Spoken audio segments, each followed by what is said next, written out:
What's up, guys, and welcome back to another episode of Jet Finds. I bet you think I'm in my living room. I'm not. I'm in Ikea. I'm vlogging my experience here in Pittsburgh. I'm super duper excited, so let's sit back, relax, let's find. Okay guys, so as soon as you get into Ikea, you're thrown into this massive room with a whole bunch of bedroom displays. They really aim to try to make it feel as real as possible, so if you look, the windows are actually LED screens to make it look like you're looking outside. This place is so massive and confusing that they actually have arrows on the ground to show you that you're going in the right way so you don't get lost. And just to ensure that you don't get lost, they even have maps spread out through the entire store just to make sure that you aren't getting lost. And guys, they really absolutely nailed it with the fake video game setup to make you feel like you're in a kid's room, all the way to actually going inside of one of the closets to see real clothing in there and shoes. One of my favorite things in the bedroom setup were these fake little cat butt hangers. If you're enjoying this video so far, please make sure to subscribe.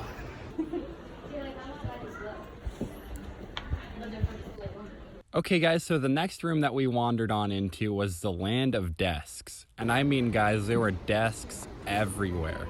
Guys, they even had desk accessories. This guy being $36, a little too much, but it was still cool to see something unique like this, even to give it that more home feeling. Some of the desks even had LED setups, guys, and the chairs looked super duper comfortable. Okay guys, next room was the kitchen room. So this room mainly really wanted to pitch and show you guys what it would be like if you got a kitchen in the style of one of theirs. I'll be honest guys, it was scary realistic being in these displays. I felt like I was in a real kitchen.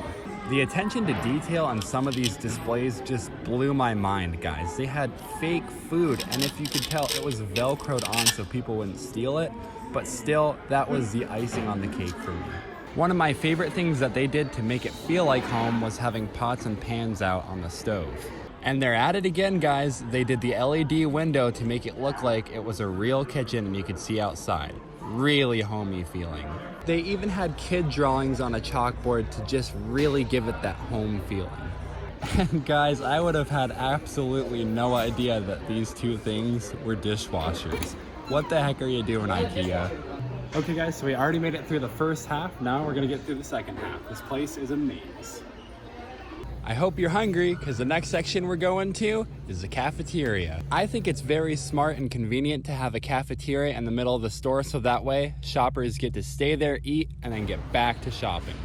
In case you were worried about not knowing what you wanted to eat, they had huge LED screens right before you got into line so you could make your decision. The entire cafeteria was absolutely spotless. They had workers constantly working behind the scenes, making sure that it was nice, safe, and clean. And of course, me doing all this walking around, I had to go and get myself some food. I really wanted to try their brownie, and I really wanted to try their famous viral meatballs. They didn't have common drink options, but I really liked seeing that they kind of had their own versions of pops and sparkling waters. First, guys, I'm going to be trying the raspberry sparkling water.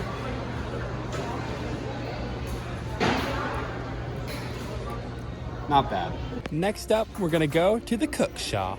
They had all sorts of different pots, pans, different colors. They even had these super cute oven mitts. Okay. They had Tupperware as far as the eye could see. They even had high pillows. They even had their own little rug section. And guys, if there was a rug you wanted, it was here. They had so many options. I really like the odds and ends things they had. They had little hooks in the shape of animal butts and heads. How silly. The next section I went to, guys, was more of like the build it and do it yourself section. So this was a lot of furniture that you could put together yourself, and this section was absolutely massive. I really enjoyed this next section, the second chance section. So I'm assuming that this was furniture that was like had a chip in it or something minor was broken on it. Instead of throwing it in the dumpster, they gave it a massive discount and gave it a second chance. I really loved this part of the store, although it was pretty small. Okay guys, now we are in my favorite section, was the light section. Guys, they had the strangest looking lights. They had really normal looking lights to the strangest looking lights I think I've ever seen in my life.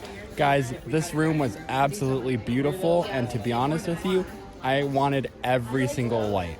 I was very impressed with this section. All in all though, guys, I really enjoyed my experience. This was my first time ever going to Ikea, and we probably spent a good hour and a half. It takes a long time to get through the store, so make sure you get the chance to go through and explore it yourself. If you did enjoy this video, please make sure to give it a thumbs up, like, comment, subscribe. I appreciate you guys so much, and I'll see you at next week's adventure.